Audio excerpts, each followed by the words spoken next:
GS for all की इस कक्षा में आपका स्वागत है।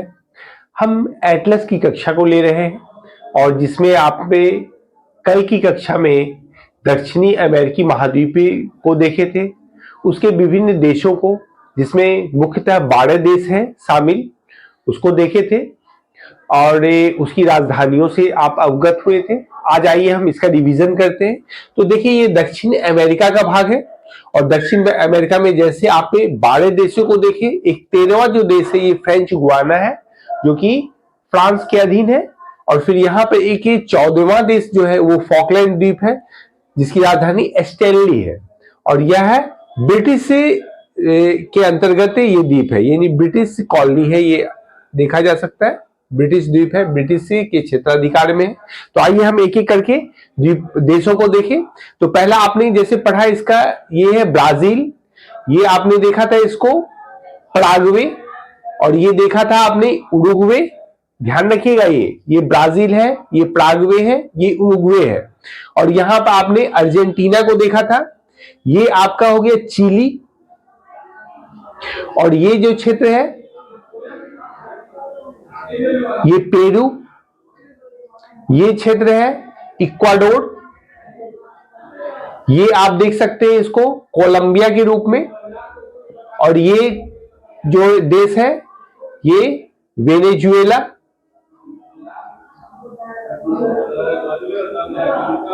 ये आप गुयाना को देख सकते हैं, ये सूरीनाम हो गया और ये हो गया फ्रेंच गुयाना। तो आप इस तरह देशों को देखें आप। तो एक बार फिर से देख लीजिए, ये ब्राजील है, ये पराग्वे है, ये उरुग्वे है, ये अर्जेंटीना है, ये चिली, ये पेरू, और ये इक्वाडोर, ये कोलंबिया, ये वेनेजुएला, और ये आप देख रहे गुयाना, ये सूरीनाम और फ्रेंच गुयाना। और यहां पर आपने देखे ये बोलीविया। तो आप ध्यान में रखिए इन देशों को। इसकी राजधानी को भी आप देखें। आप जैसे ब्राजील की राजधानी देखिए ब्रासिलिया, आप पराग्वे की राजधानी असंसियान, उरुग्वे की राजधानी मॉन्टेविडियो। और यहां पर यदि आप इस क्षेत्र को देखे हैं, अर्जेंटीना है, ये अर्जेंटीना का जानते हैं आप ब्यूनस आयर्स, ध्यान रखिए इसको। चिली सैंटियागो, पेरू की राजधानी लीमा, इक्वाडोर का आप देते क्वेटा, जिसको क्वेटे उससे संबंधित करके पढ़ा गया था, क्वेटा। ये कोलंबिया बगोटा, और यहां वेनेजुएला अगर देखें इसकी राजधानी काराकस है।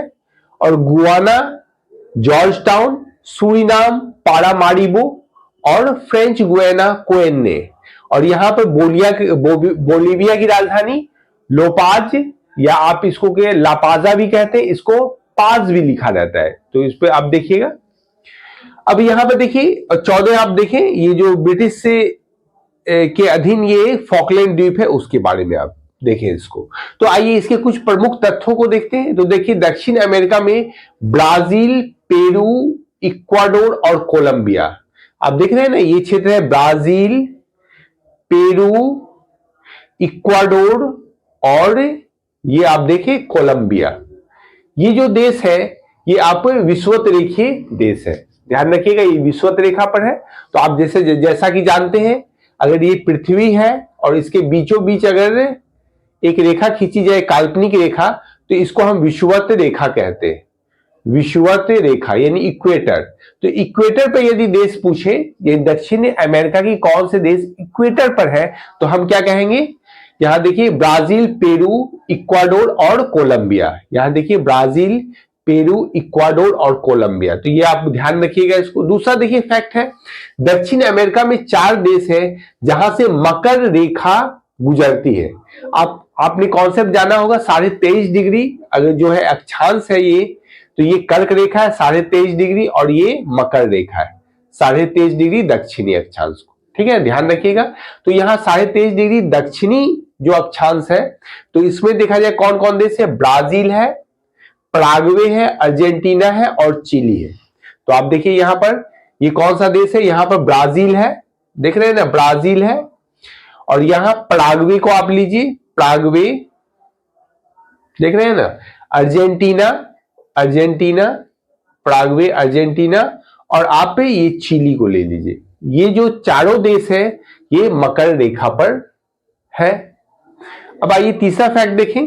दक्षिण अमेरिका में बोलीविया और पराग्वे दोनों स्थल रुद्ध हैं, यानी लैंड लॉक कंट्री है। तो आप ये तो देख रहे हैं बोलीविया की स्थिति, और दूसरा आप देखिए पराग्वे की स्थिति। देखिए पराग्वे देख रहे हैं, ये आपको लैंड लॉक है पराग्वे और बोलीविया। तो आइए इसका हम अध्ययन करें एटलस पर कि एटलस में इसकी अवस्थिति क्या है, ये लैंडलॉक है कि नहीं, इसको हम देखें, जांचें इस चीज को। ये देखिए, ये दक्षिण अमेरिका को आप देख सकते हैं यहां पर। तो यहां पर इस क्षेत्र को अगर इसके राजनीतिक के मानचित्र को देखा जाए एटलस पर, तो यहां हमको ढूंढना है क्या कि बोलीविया और पराग्वे दोनों स्थल रुद्ध है कि नहीं। तो यहां पर आप देखिए, ये पराग्वे का क्षेत्र है, पराग्वे का देख रहे हैं ना, ये अगर ब्राजील के इस क्षेत्र को लिया जाए, ये ब्राजील है पूरा और ये क्षेत्र है पराग्वे। तो कल के एटलस में आपने इस चीज को देखा था, यहां 1 2 3 4 के द्वारा आपको याद कराने की कोशिश की गई है। तो यहां देखिए पराग्वे की अवस्थिति आप देख सकते हैं, यहां है पराग्वे और ये बोलीविया है, और देखिए ये स्थल रुद्ध है, मतलब यहां जल की कोई राशि नहीं है इधर, और ये स्थल रुद्ध देश है। तो यानी ब्राजील से घिरा हुआ है, ये अर्जेंटीना से घिरा हुआ है अगर देखा जाए तो, ये जहां सीमा बना रहा है और बोलीविया से बना रहा है, और बोलीविया का यदि आप देखिए तो ये चिली से बना रहा है, और ये ब्राजील से है, और ये पेरू से है। तो इससे घिरा हुआ, ये लैंड लॉक कंट्री अगर पूछा जाए तो बोलीविया है और पराग्वे। तो ये ध्यान में आप रखिए। आइए दक्षिण अमेरिका से संबंधित कुछ अन्य तथ्यों को जाने जो कि एग्जाम के दृष्टिकोण से महत्वपूर्ण है। तो आइए आप देखिए, यहां एक एंडीज पर्वत आपने देखा होगा। तो देखिए एंडीज पर्वत, ये एंडीज पर्वत है, एंडीज पर्वत। जैसे आप देखिए एशिया में अगर आप देखें तो हिमालय पर्वत की श्रृंखला है, तो इसी तरह एंडीज पर्वत की श्रृंखला भी आप देख सकते हैं, यहां दक्षिणी अमेरिका में है। तो एंडीज पर्वत विश्व की सबसे लंबी पर्वत श्रृंखला है, जिसका विस्तार कोलंबिया से चिली तक है। देखिए कोलंबिया से ये चिली तक जाती है, आपने यहां देखा अर्जेंटीना, और ये चिली है इसका भाग।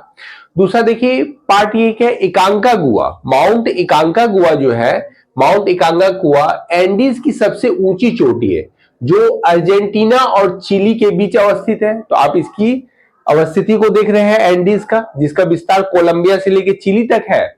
और दूसरा ये क्या है, माउंट इकांकागुआ जो है वो एंडीज की सबसे ऊंची चोटी है। जैसे आप देखेंगे हिमालय क्या है, माउंट एवरेस्ट जो है, हिमालय में यदि देखा जाए तो माउंट एवरेस्ट सबसे ऊंची चोटी है।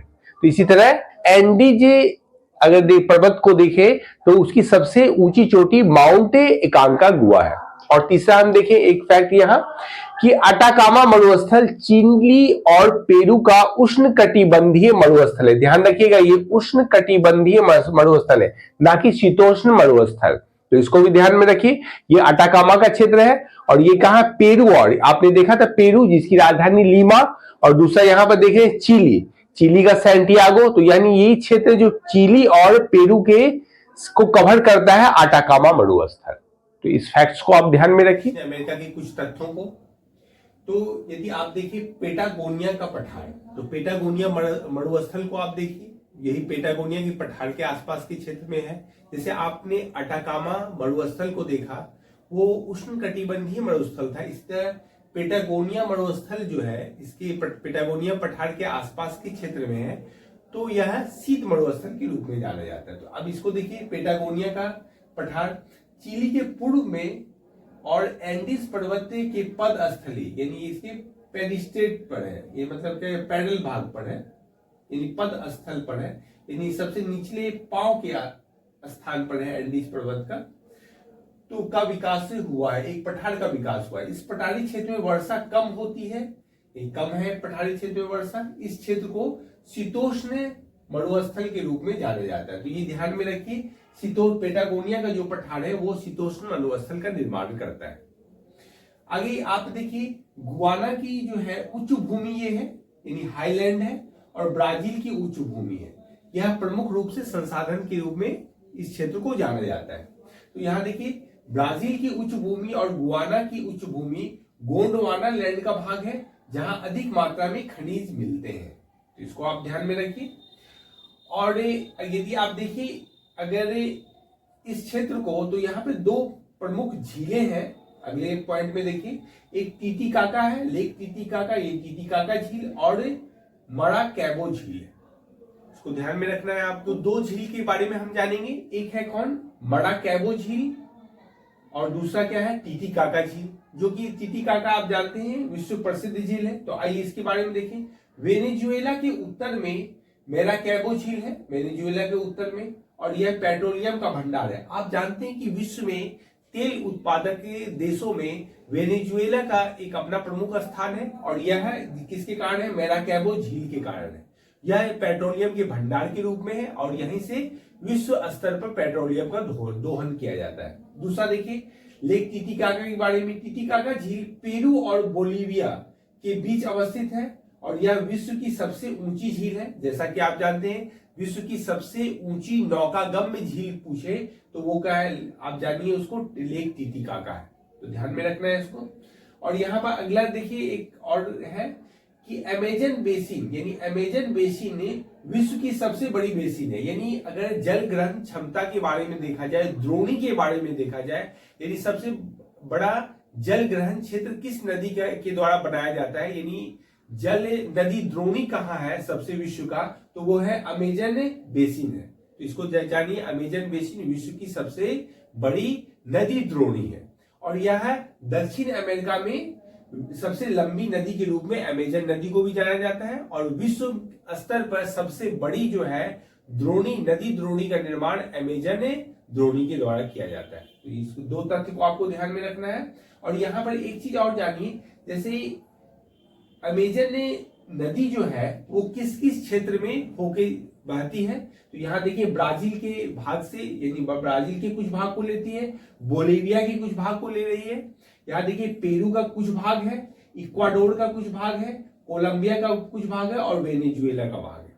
तो यानी 1 2 3 4 5 6 देशों में अमेजन नदी का प्रवाह है, इसको आपको ध्यान में रखना है। तो ये देखिए Brazil, Bolivia, Peru, Ecuador, Colombia और वेनेजुएला, तो इसको आप ध्यान में रखिए। और यहाँ पे एक और तथ्य आप जानिए कि पराग्वे और उरुग्वे, जैसा कि आपने मानचित्र में देखा कि पराग्वे और उरुग्वे ये जो है दो डेल्टा, यहाँ पराग्वे और उरुग्वे नदी के द्वारा एक डेल्टाई क्षेत्र का निर्माण किया जाता है जिसको हम प्लाटा के रूप में जानते हैं। तो प्लाटा जो अगर टर्म है तो वो है पराग्वे और उरुग्वे नदी के डेल्टाई क्षेत्र का जो निर्माण हो रहा है उसको हम प्लाटा कहते हैं।